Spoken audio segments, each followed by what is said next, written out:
RDL le matin. Le commentaire de Fred Bérard. Une petite dernière, vendredi, en ce qui concerne les questions du peuple, des auditeurs et auditrices. Salut Fred. Salut mon galopin. Oui, le galopin de service. André est là aussi. Salut Fred. Ah, ouais, salut l'autre galopin. Manque d'imagination, là. Deux galopins. Pour le prix d'un, faut le dire. La semaine était dure. Ouais, c'est ça. Il n'y avait pas d'hockey hier? Non, il n'y avait pas d'hockey hier. OK, bon. Cherche pas. J'étais bien fin de me sécuriser. Mais est-ce que tu as trouvé le jeune à qui tu vas donner les billets demain? Est-ce que c'est trouvé? Oui, j'ai reçu plusieurs beaux témoignages et puis et c'est quelqu'un de la région. Ah, good! Voilà. Merci. Puis évidemment, on peut pas les donner à tout le monde, mais ce qui veut pas dire que les autres témoignages n'étaient pas touchants. Excellent, c'est le fun. Et en plus, c'est quelqu'un d'ici. Ben oui. On est très content. OK. Citation de ce matin, les dernières de 2024. Oh! Alors, une de Albert Einstein, mais c'est pas la même que celle d'hier. On espère. Ouais. De toute façon, tu l'as pas dit hier. Ça, vous le saurez. Ça aurait pu. Vous ne sauriez pas, mais c'est une autre, en fait. Et je me suis dit, tiens, vu que c'était son anniversaire et que c'est une de nos idoles, quoique toi, t'aimes mieux Mick, j'ai pensé qu'une citation de Keith Richards pourrait agrémenter ta journée. Oui, d'ailleurs, j'en sais une de Keith Richards, c'est Mick. C'est bonne celle-là. Oui. Ben, ils sont pas mal tous de même, en fait. T'es sûr que t'étais à bonne vitesse? C'est dans un moins bon soir, évidemment, vous l'aurez remarqué. OK. Pas mal de questions pour terminer l'année. Fred, il y a, je pense, en premier lieu, Robert qui voulait, lui, s'est rentré plus tôt cette semaine. Alors, je vais faire un plaisir d'y aller avec lui en premier. À moins que tu veuilles te lancer, André, tiens, pendant que je la cherche. J'en ai une ici. C'est Yvan qui dit Fred, Chrystia Freeland devrait-elle laisser passer la prochaine élection avant de saisir la chance d'être la chef du Parti libéral du Canada? T'as vu qu'elle lance sa biographie aujourd'hui, hein? Oui, quel beau hasard. D'après moi, hier soir. Elle a écrit ça cette nuit. Oh, oui. Ça a été édité, révisé. Ils ont imprimé ça. Ça n'a pas l'air d'un timing. Pas en tout, je déteste la politique, moi. Dans ce temps-là, ça me pue au nez. Ben, merci, Yvan, de la question. Puis c'est un dilemme, hein? Parce que quand tu es en politique, le bateau passe à un certain moment. Ouais. C'est pas clair qu'il va repasser à un autre moment.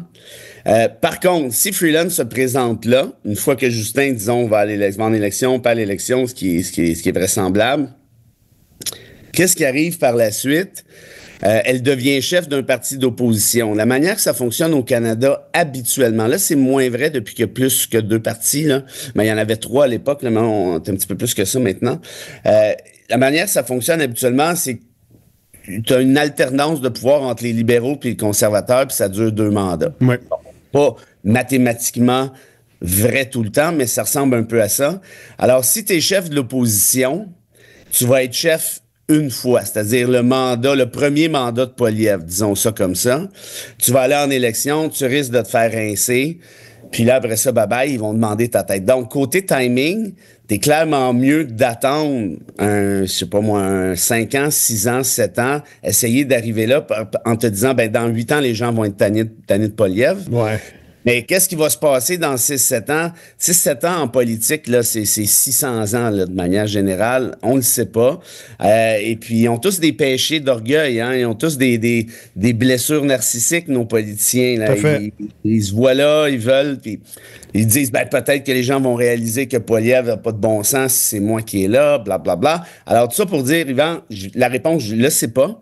Mais ce que je sais, par contre, c'est que les libéraux aux prochaines élections vont se faire torpiller, ça c'est assez certain. Puis par la suite, on verra. Si je parle maintenant comme citoyen, comme électeur, je pense qu'au-delà de nos préférences politiques, je pense que c'est important d'avoir des partis d'opposition qui ont de l'allure, là. Mm-hmm. Parce que les gouvernements prochains, puis c'était le cas avec Trudeau aussi, il va essayer de nous en passer des vites. Puis ça va prendre, tu sais, être chef de l'opposition quand un gouvernement qui fait le fou, ça peut être rentable, là. Ça peut être, puis surtout comme citoyen, je pense que c'est ultra archi important. Il risque d'être majoritaire. Exact. Fait qu'on veut pas avoir un pied de céleri à la tête de l'opposition, là. Tu sais, on va avoir quelqu'un qui est fort. Ceci dit, moi, Freeland, je suis pas un fan. Moi non plus. Quoi? Alors voilà. Mais si j'étais elle, moi, je pense que c'est clairement le dilemme qui est en train de sous-peser au moment où on se parle. Mais moi, ce qui me faisait qu'elle se lance là, c'est que son livre sort là. C'est pour mousser sa candidature, en quelque sorte, aussi. Oui, mais tu sais, tous les politiciens sortent des livres avant X. Oui, oui, mais là, le timing. Ouais. Ouais. Mais c'est parce que je pense qu'elle est trop associée à Trudeau. Là. Tu sais, elle a essayé de faire une espèce de sortie dans le vacarme, puis elle était vraiment fâchée, là, ça je la crois, pour essayer de se dissocier de l'héritage Trudeau. Mais écoute, elle était là tout le temps, là, jusqu'à l'avant-dernière minute. Là. Les gens vont quand même l'associer à Justin, même si... en tout cas, on verra. J'ai retrouvé donc la question de Robert, entré plus tôt cette semaine. Il dit « Salut Frédéric, bientôt on va avoir une photo de Terry Fox sur nos 5 $. Probablement que ça va valoir plus que celui de 10 piastres de M. McDonald. Juste en passant, c'est mon daddy qui a accompagné Rick Hansen de Saint-Jérôme à Granville lors de sa tournée canadienne en fauteuil roulant. » Alors, il dit à ça, c'est pas tout à fait une question. Peut-être tu nous dis ce que tu penses du choix de Terry Fox. Il dit, excuse-moi, j'ai été un petit peu nostalgique car mon dad, 86 ans, on doit le placer Alzheimer sévère. Tu as toute notre compassion, cher Robert. Donc, Terry Fox, bon choix. Ben oui, absolument. Puis bravo à votre père. Moi, j'ai des vagues souvenirs, là, j'étais pas si vieux que ça, là, mais de Rick Hansen là, qui essayait de répliquer de mémoire un petit peu le Man in Motion. Le phénomène Terry Fox. Puis j'ai de très, très, très lointains souvenirs de Fox. J'étais je sais pas. 3-4 ans. Ouais, quelque chose comme ça, là, mais c'était vraiment la grosse affaire là, à ce moment.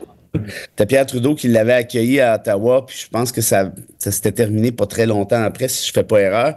Mais bref, oui, Fox, c'est un modèle de courage pour tout le monde. Ça, je pense que n'importe qui va dire ça. Puis c'est aussi un modèle d'inclusion pour les personnes qui sont en situation de handicap. Ouais. De voir un gars comme Fox qui traverse le Canada. Écoute, moi, j'ai pas de handicap connu, là, ce que je sache, là, puis j'ai de la misère à traverser la rue. Non, tu ne traverseras pas le Canada. André, il pense. Ah, moi, regarde, c'est parmi mes résolutions de 2025, ça. Ouais. Peut-être rentrer à nouveau dans le chandail que je t'ai acheté. Ah, ben oui, il va être moins serré, en tout cas. Il va être moins serré. C'est bon. Mais merci, Robert, de la question. Puis le sous-entendu par rapport à Johnny McDonald, qui était franchement un être absolument abject avec les francophones, les Québécois, les Autochtones. C'est un corrompu en plus. Qu'est-ce qu'il fait là sur notre billet de 10 $? J'en ai aucune idée. Je pense qu'il te connaît. Il se souvenait que tu ne l'aimais pas. Oui. OK. Juste avant de faire une pause, Carole voulait savoir ce que tu penses de l'option du remaniement ministériel d'aujourd'hui de Justin Trudeau. Si vous êtes Justin, là, c'est pas une mauvaise idée, hein. Et là, tout le monde dit votant. Tout le monde est tanné, puis il décroche pas, mais en même temps, il peut pas prendre sa défense, le fun de prendre sa défense, mais il a le droit. Puis moi, j'aime pas, je le répète, les backbenchers là, qui sont fâchés, qui sont jamais devenus ministres, là, qui sortent, il faut qu'ils s'en aillent, Regardez, là, c'est le boss du parti. Il va probablement se péter la gueule.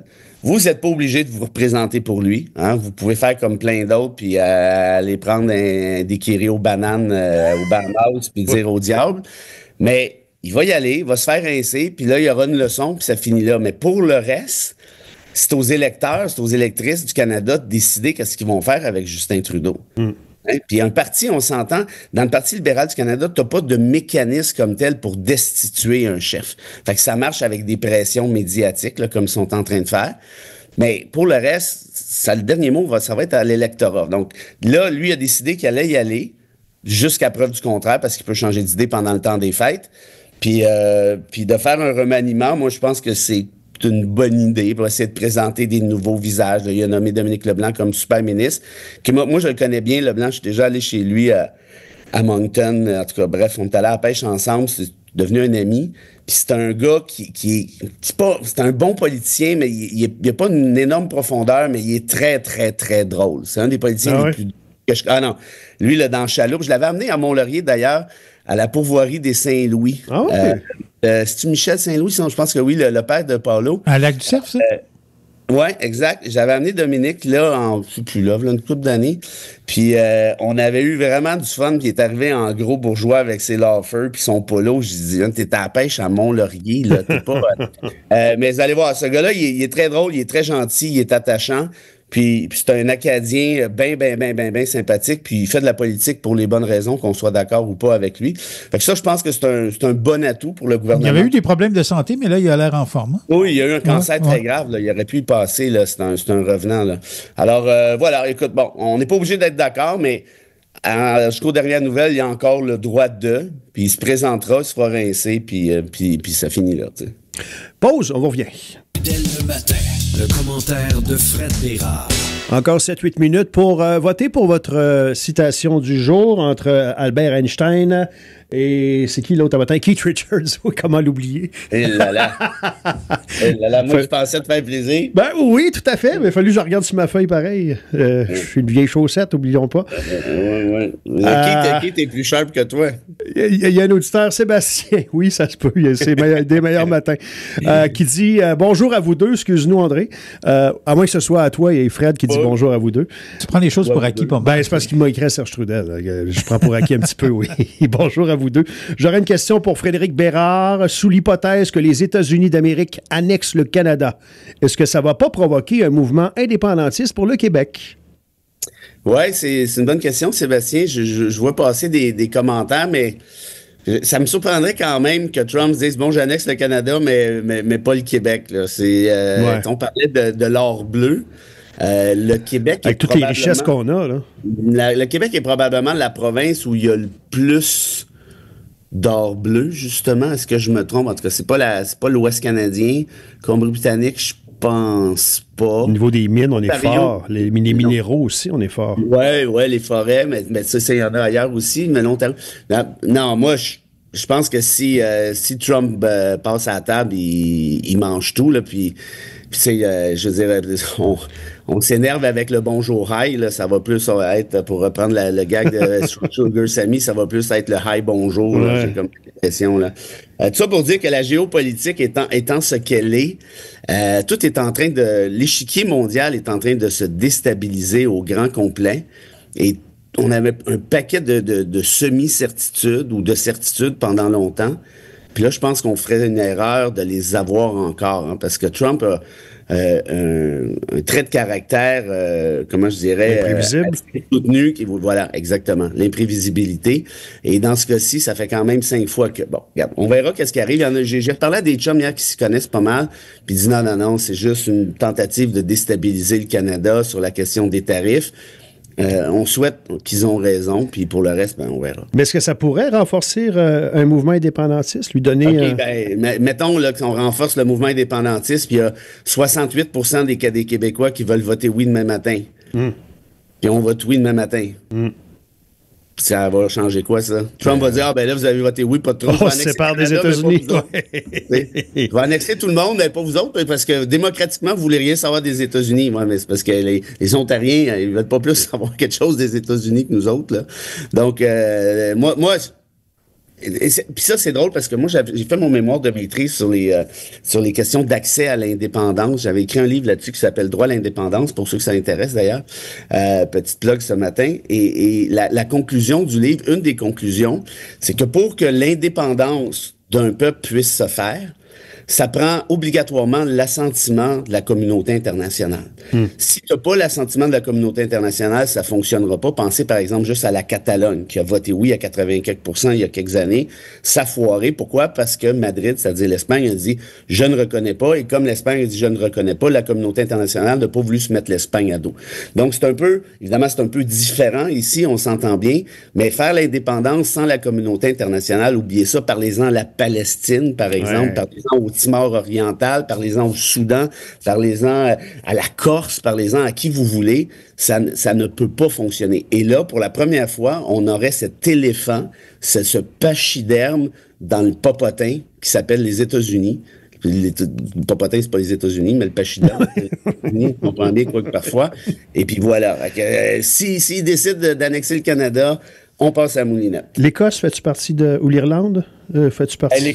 L'Écosse, j'étais là au référendum de 2014. Ils avaient voté oui à 45 %, donc il en manquait, mais c'était super bien passé avec entre Londres et Édimbourg, ils avaient planifié ça, Londres avait promis à l'Écosse, si c'est le oui qui passe, je vous embarque dans l'Union européenne, je vais vous appuyer.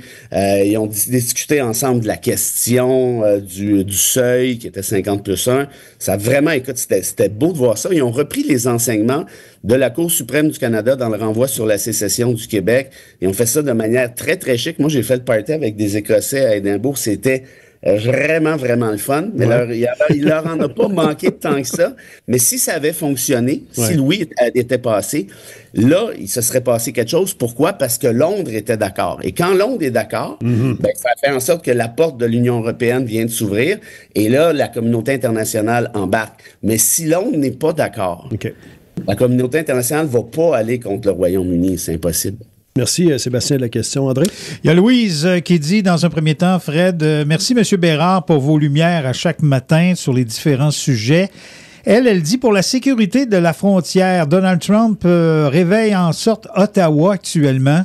Et c'est un peu d'ailleurs la chronique de Mario Dumont. Je voyais ça dans le Journal de Montréal aussi ce matin. Il y a des gens qui voient ça d'un bon œil quand même, de voir que lui, il va brasser un petit peu, puis ça va tenir nos élus réveillés à Ottawa pour prendre des décisions peut-être plus importantes qu'ils ne l'ont jamais prises. Quand on a besoin des Américains pour nous tenir réveillés, ça va bien.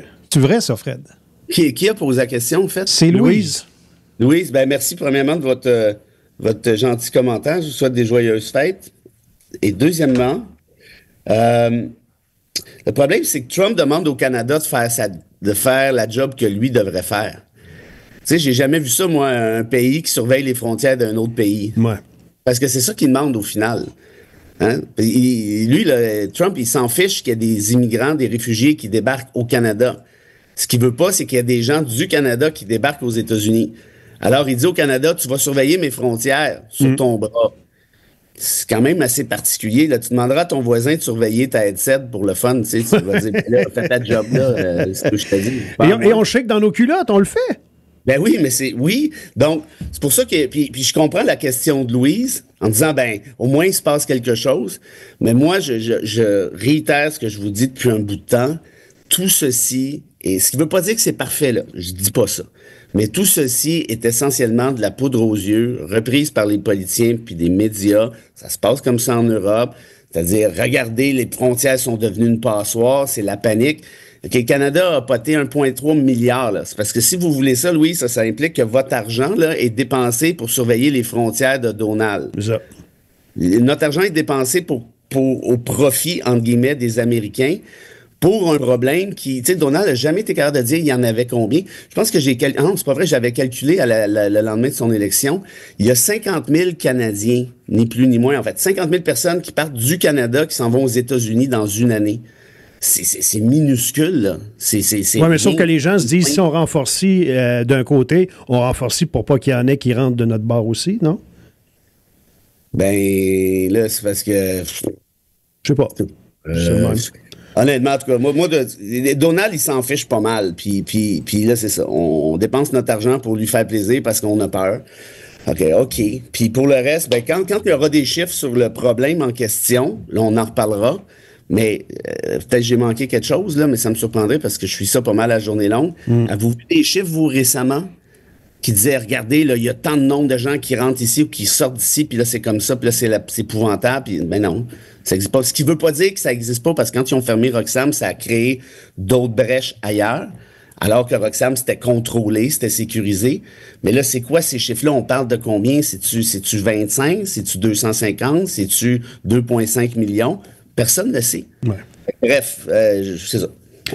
On va renchérir et te dire merci pour tes lumières au cours de la saison, Fred. Et la prochaine fois, c'est d'être synchro pour que ce soit plus fluide sur le pouvoir pocket. Je me suis trouvé drôle dans tes lumières. Oh là là. Non, c'est correct, c'est beau. Okay. Ouais, c'est une joke d'actualité locale et régionale. depuis des années. Oui, qui perdure, qui s'étire. Mais ça a l'air que ça se termine aujourd'hui. Oui, il paraît que quand tu vas revenir à Mont-Laurier, Fred, tu vas avoir des lumières synchro sur le boulevard. Tu te donneras un élan. Là. Ce que j'avais à faire avec les lumières sur le boulevard Paquette. Tu te donneras un élan de Saputo jusqu'à la microbrasserie. Tu n'auras pas une lumière. OK. Einstein ou Keith Richards? Ben évidemment, Keith Richards l'emporte. C'est rien contre Einstein, là, mais je pense que les gens... Je vais vous faire les deux. Ah, ça c'est gentil. C'est la dernière. Ben oui. Merci pour ta générosité. Oui. Ça fait plaisir, vous me connaissez. moi et le Père Noël, c'est pareil. Pareil. Alors. Einstein disait, il y a deux choses qui sont infinies.